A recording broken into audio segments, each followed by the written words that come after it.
Hey everyone, it's Ali here with Ali G Marketing coming to you live from New York City with an outstanding new software solution that's built on Adobe Air. This is desktop software, so it's fully compatible for both PC and Mac. And this software is called Social Interest Freak. This is new for 2015 and beyond. This is built on the latest Facebook API that was just released a few weeks ago.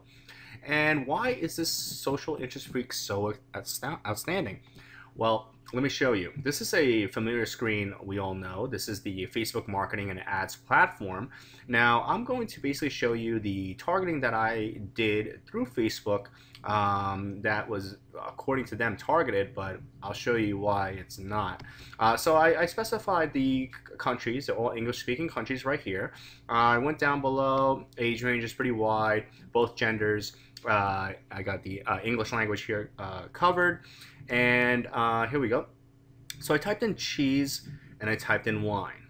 Right now I was looking for cheese and wine lovers, like people that go to wine and cheese parties or cheese and wine parties, however you want to say it. So as you go up here, you see that the interests are wine or cheese. So what does that really mean? That means that basically if a person is a fine wine enthusiast, they may be lactose intolerant, they can't handle cheese, they don't like cheese, or they're just not into cheese. Or vice versa, they love cheese, but wine makes them sleepy, they're not into it, whatever the case may be. So this is not really targeting, but according to Facebook, this is. Okay.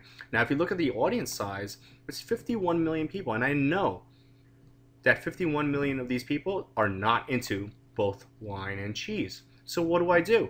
Right? So I'm going to load up Social Interest Freak over here. Now you're going to watch me highly target this audience in a way that you've never seen before. Okay, I'm going to log into Facebook through my software over here, and once I'm logged in, now watch me within 60 seconds. Basically, I'm going to take the ADSET ID first. Here we go. Every ad campaign has an ADSET ID. As soon as I do that, it's going to pull up my wine or cheese. Now watch me within 60 seconds how I'm going to super focus this, okay? So I'm going to add a new condition. This is not possible through the Facebook ads platform. I'm going to drag and drop that. I'm going to update the ADSET interest.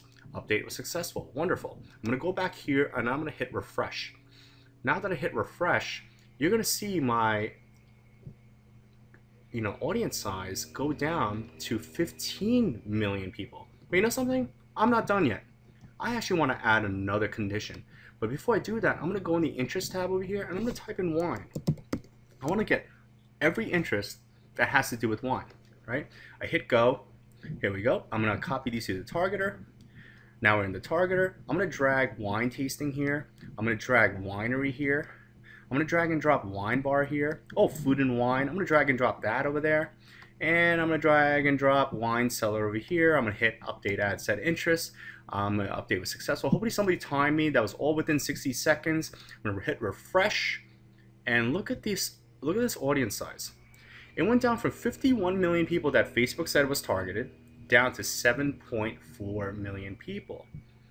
Now, why is that? Well, basically, if you look at the interests, they're all the same. The English-speaking countries, that's all the same. Wine, and not or cheese, but it's and cheese, and food and wine, or winery, or wine bar, or wine tasting, or wine cellar. Now, because of me just using Social Interest Freak, I got this down to 7.4 million people. Now, every Facebook ads guru or marketing guru will always say that you want your audience size to be between 5 and 10 million people. This is a highly, highly focused audience. Okay, if I was doing some sort of campaign for some sort of wine and cheese club where everybody got a wine or cheese every month and they signed up, there was a monthly membership. Or I wanted to do a Teespring campaign, a t-shirt online campaign where everybody got this really customized t-shirt that explained their, what they like, which is wine and cheese, right? So this is highly, highly effective.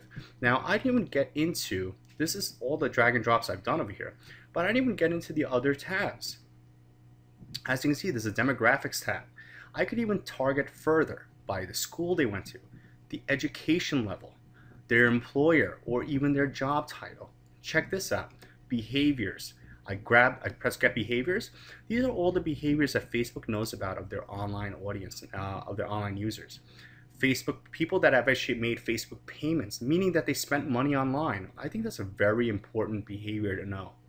I can filter this and make this by audience size, and let's see, I'll go down over here and I got, oh, people that played cricket in 2015, people that played baseball. You know, the possibilities are really endless. I mean, look at all these. Oh, look, I see cheese over here. Wow. You know, like that's the behavior that I would want to be targeting. You know, all I got to do is copy it to the targeter, and now it's in the targeter. All these behaviors are now in there. Now I can drag and drop it. Advanced targets. If I go over here, if I type in net worth, let's say go. I was selling something super high ticket. Let's just say I was selling, you know, something very expensive. I'd want to target people that apparently have a net worth of over 2 million, over 1 million, over 500,000. Look at how many people there are. You can target all these users, okay? Look at household income. This is really impressive over here. Facebook users with a household income of over 500,000. There's approximately a little more than 2 million Facebook users with that, you know, with that criteria, okay? This is highly, highly powerful. You can also add exclusions, meaning you can exclude a certain thing. So if I wanted to add, let's just say I add an exclusion and I just want to exclude people that are, let's say, wine cellar people. Now I have excluded. I hit update ad set interest, and everything is updated accordingly. As you'll see over here, if I hit refresh, everything in my Facebook ad campaign will reflect the changes that I made. See, now look at this. Everything's the same, excluding wine cellar, including wine and cheese and all these other interests in that condition, okay? Look at my audience size. You got even smaller, 6.7 million people, okay? So the power of social interest freak is really out of hand. I hope everyone understands the power of this, because everyone knows that Facebook is multi-niche. There's people of all walks of life from every corner of the planet on Facebook. This is the most effective social media platform to advertise on, and now you have social interest freak as part of your arsenal. The possibilities are really endless, whether you're doing affiliate marketing, Amazon, you're doing Teespring t-shirt campaigns, you're selling a product or service of your own, or really anything your heart desires. So I hope everyone understands how powerful social interest freak is. Everyone should take action with the links below and take it to the next level.